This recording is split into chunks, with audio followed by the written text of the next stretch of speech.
question. So, what? Because I think yours is the best. I just love it. Just mostly because when you decided to go like 3 weeks before we started it, or 4 weeks before we started it. So my first question is, what first intrigued you to do an adventure like this? Like, what stopped you? What experience did you have when you walked by the stand at Studio Energy? Okay, well, let's take that back about an hour before that happened. I went into Nicola's massage table, and she beat the crap out of me for an hour. And, well, she said, Paul, she says, I think it's time. I said, what do you mean? She said, well, I think it's time for you to get out and explore a little more of life, because she had been there listening to my whole story on divorce and raising the children and all that stuff, and it just happened your travel board was up and at Studio Energy, and she said, Paul, she says, I think you need to do Carrie's trip.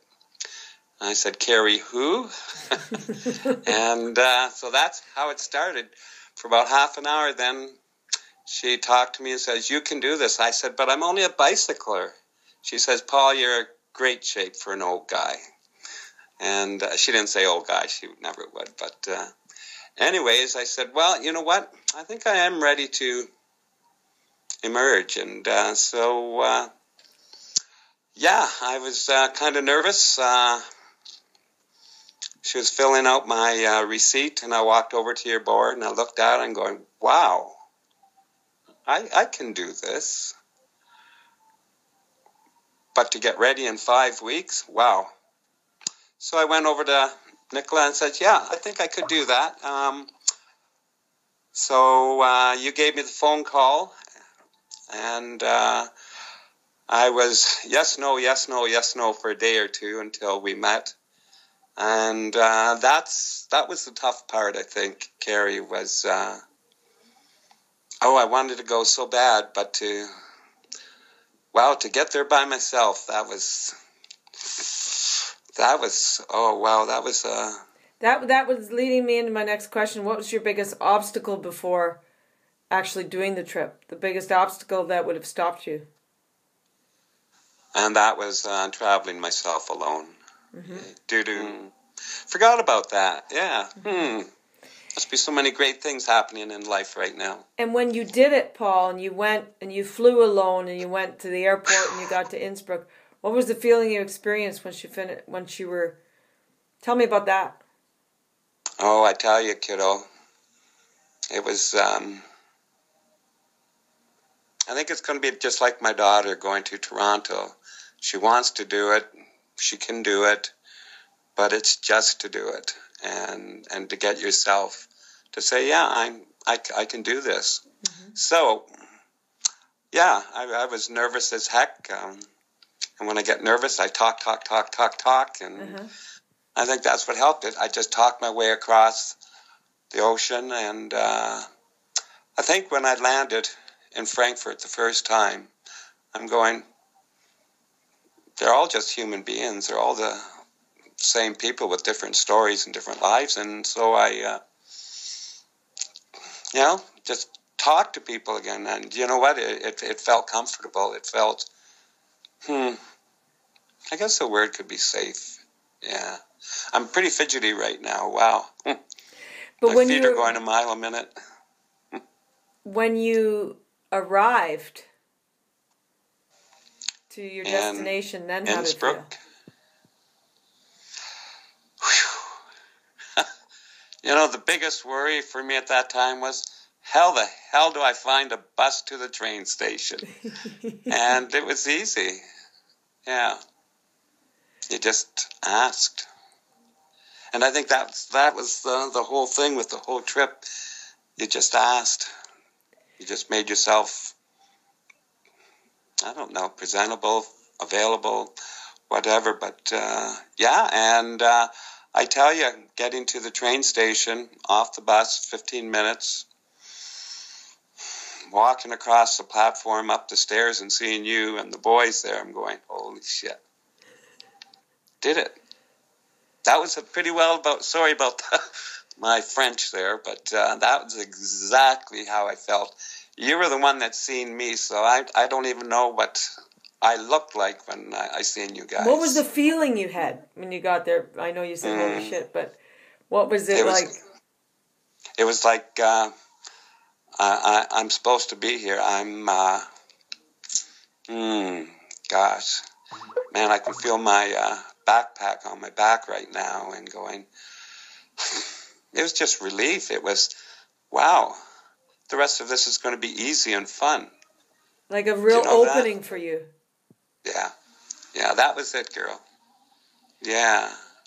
You did catch me on the mountain that one time when I stopped for a bit, and I said, yeah, I think things are letting go. And that was the feeling, thinking back when I got off the bus at the train station, walking over on the bottom platform, and yeah, it's just time for fun and relax. Yeah. So how how would you describe the next 8 days for you? Like in a few words, like how would you describe? Listen, hon, there aren't no few words. I know, but if you had to do a few words. My God, I got 1,000 pictures, and I should have had 10,000. Oh, you know that. Because every picture just. How would you sum it up, like in a sentence, for you, what you experienced? In a sentence, wow. In the 8 days. Well, as the 8 days progressed and stuff, it was nervous, safe, relaxed.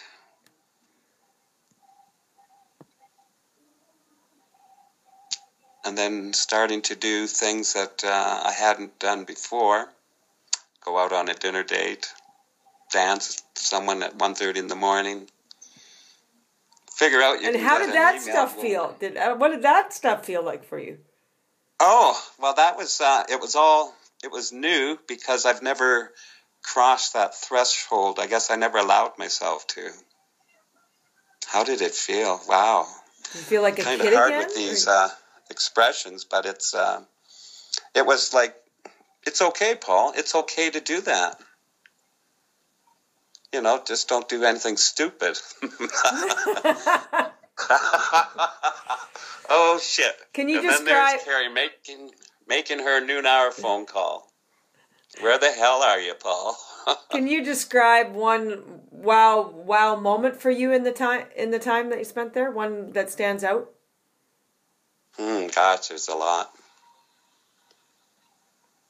I think the one wow moment, there's so many of them, though, because I've got them all on pictures, and that's when I took them. But I think there was one time when we were walking through, gosh, I was down to, where the heck were we going to? I think this was our first of the 3-day crossing, and I think just looking back after we're all splayed out on that rock, and we were taking our modeling pictures of our whole group and stuff, and just seeing the whole mountain fold in behind. I mean, it reminded me so much of the Rockies and stuff that I'd done, and I know the Pyrenees are a little more sharper and craggier and stuff, but I was 30 years before, and but yeah, I think that wow moment of being with friends that I've been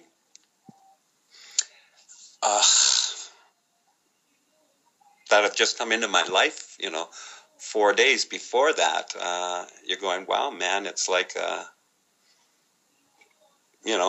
we've known each other our lifetimes type thing, because we didn't have to hide behind things. We didn't have to pretend we weren't who we weren't, and we were all there just for the fun of doing the mountains, and Well, the fun goes with it, but it's also, I think, the whole experience of taking in every step was a whole new picture being taken by my camera type thing. There was each path that we walked, each mountain that we crossed over, each forest that we walked through, each river that we walked over. It was just like a whole new world each time, we glimpsed at it.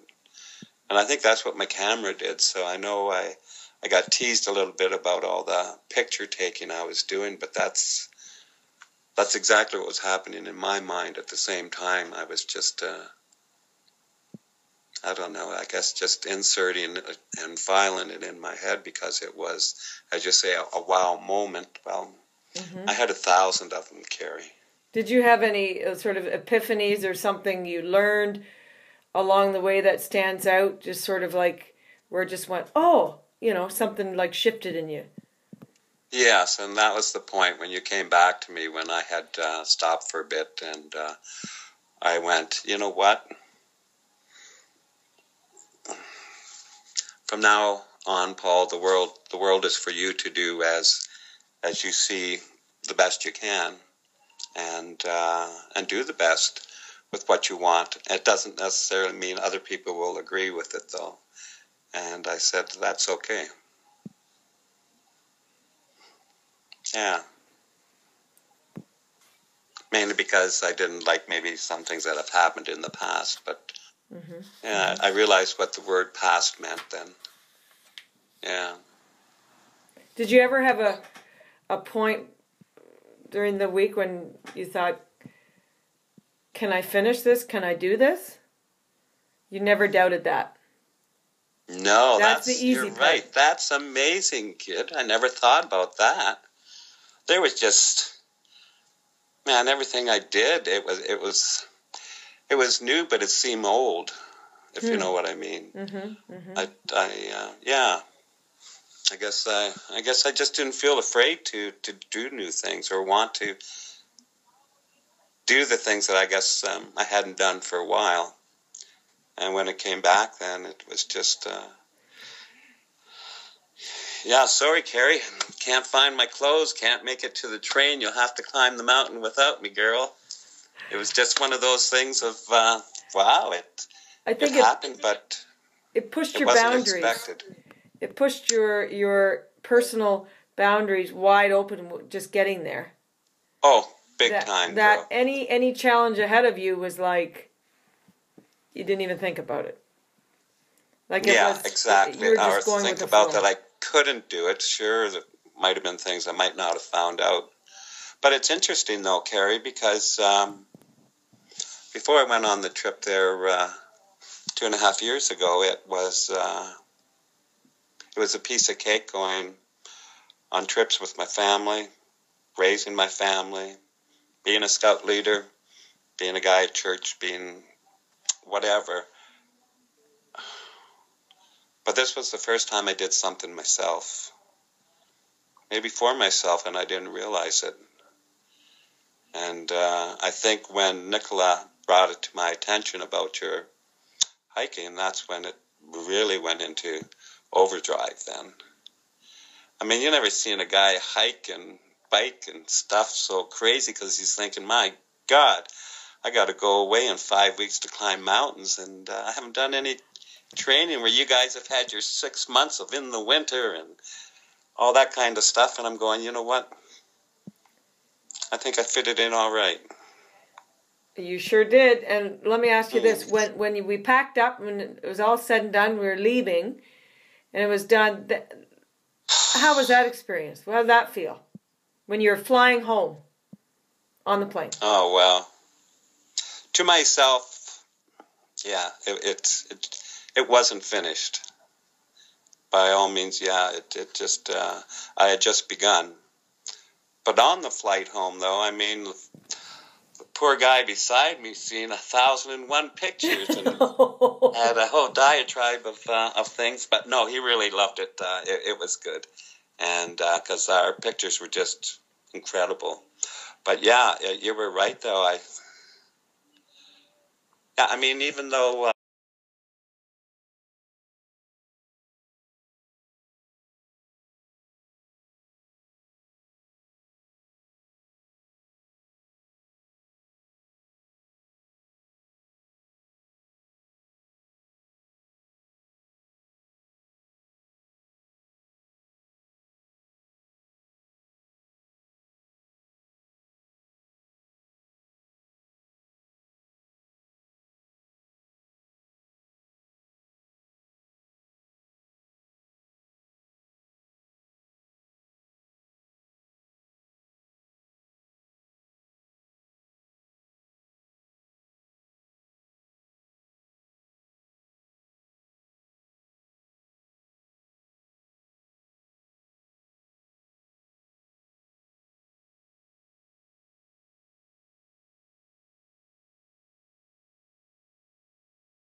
going to be okay. So on the way home, it was that was your main thing you got. This was a step, a big opening into the next stage for you. Oh. And like it was like you're not finished, but it's that opening saying, okay, now I see with different glasses. Yes, exactly. That's exactly it. You know. Yeah, I think that's exactly it. We see it through a different light, so to speak, or with a different light, and because it just gives a different reflection of really the same thing that's out there, but we see it. Do you think it's in the mountains? Do you think it's in not having responsibilities? Do you think it's in